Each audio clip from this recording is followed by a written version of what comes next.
Just taking a quick look and tracking Napoleon's progress as we look at the son of Austerlitz, right? So November 13th, Murat just crossed the Danube and then pressed on here. Unfortunately, let Bagration and Kutuzov escape. They chose not to fight, which is interesting because if you look at the relative strengths here, while Murat's forces here are strong, the terrain may have well played into the Austrians' hands here and stood them in good stead. Nevertheless, by the 17th, Napoleon was here. And just to put that all into context for you, have a quick look at the map area. There are some other forces screening down here. And then by the 20th, 3 days later, Napoleon is in Brunn, which is spelled a number of different ways, depending on which book you read. We'll take this spelling here because it's on the map.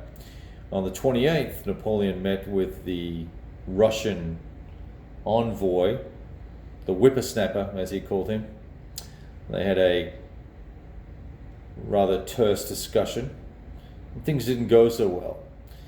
Now, one of the things I am trying to work out, and I'll take some commentary anytime on this from you folks. The thrust of Buxhowden and Langeron and all these guys was to come from Olmütz, from this direction, and I guess Charles was expected, and sorry about the light there, it's kind of right in the way. Charles was expected to come somewhere from the east or the south, the west or the south. So here's our compass rose. So somewhere from here.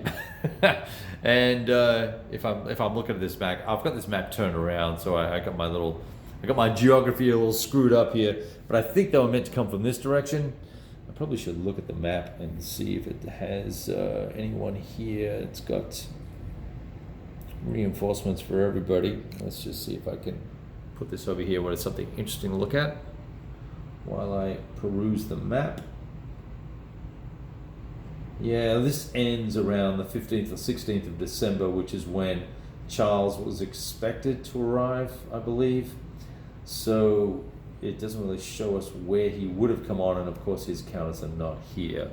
So I think it was from over this sort of this area. Anyway, it's interesting how the lack of information that the various forces had, and Napoleon's intel was much better than the Austrian Russian coalition information. Plus, they had obviously better command, and lots of other factors play into all of this. But this force here could well, just based on strength, capability, could well have held or pinned this approaching force in and around this area here, and really caused some trouble. Particularly when you look at this road here, they could have maybe attempted some sort of flanking maneuver. Certainly could have taken blocked this road, which is in this game a supply source. This is the only other supply source in the game for the French. So depending on how strong these guys are here, which they're there's some pretty hefty units here. That's a 6 strength. And you notice I've got everything on the board because I want to see where it all is when it starts out. There's a 9 and a 2. So you're going to have to bear with me. We're not talking about numbers of men. I could probably whip some math out. I think each strength point is supposed to be 1,000 men or something like that.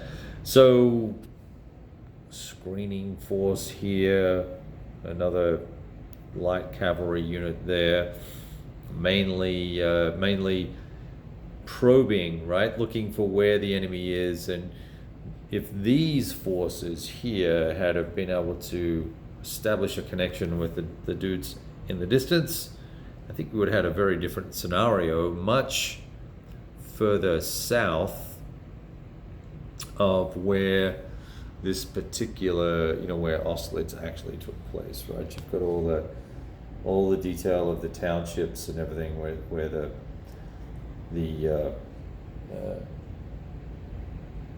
what was it, in flagrante delicto, where the assault took place and they were caught with their pants down, right? Anyway, I thought I'd share that with you just as a point of interest as we're gearing up to get started here. I've been really enjoying reading page by page, day by day, going through, looking at the map, referencing these wonderful books. And I've got the other book here, if I can reach it. This guy, and this guy here, which is Napoleon by Andrew Roberts. Fabulous, fun stuff, and lots of intimate detail, and thoroughly enjoyable. Well, hope you guys will stay with me and tune in for future videos and bits and pieces about this particular campaign. We'll see how far we get with it and see where it falls off the rails, as it no doubt will, given our perfect bird's eye view.